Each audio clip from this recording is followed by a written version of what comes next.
Christian Buffaloe trains with his father, Kenny. It's a routine the two of them have been doing for nearly 2 decades. The younger Buffaloe is the U.S. Kyokushin Karate champion.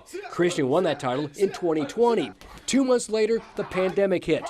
Everything closed down. Buffaloe has not fought since. Slightly frustrating. Not even so much of me being the winner, of just the fact that I couldn't keep the momentum or couldn't keep competing. While other training facilities were forced to shut down, Buffaloe's routine was unaffected. At the age of 3, Buffaloe began working out with his father in their dojo in the backyard. Kenny Buffaloe never pushed his son to fight, but when he saw his son had an interest, there was no turning back. I was very hard on him, and it put a strain a little bit on our relationship sometimes, because it's hard to differentiate sometimes. You know, the lines get blurred. But I had to be tough, mainly because we are isolated here in rural North Carolina. Less than 3,000 people live in the town of Essex in Halifax County. There are not many distractions to deal with, so Buffaloe put all his energy into training to become a champion. That is part of the training itself, and part of our style is to take hardships and make them make you better.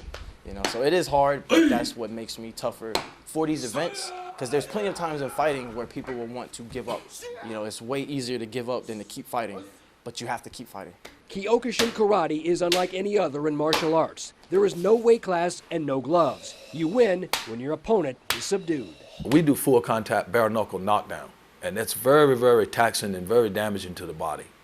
You take a tremendous amount of damage in matches, even when you win. And Christian Buffaloe knows all about winning. He is a 7-time youth and teen champion who, right from the start, had his sights set on the ultimate prize. We're still trying. I'm hoping to win the world tournament one day. But first things first, in February he would defend his U.S. title when he travels to Los Angeles for his first competition in several years. If his competitors didn't know about him then, they sure do now. It's mentality. I'm still thinking I'm gunning for them.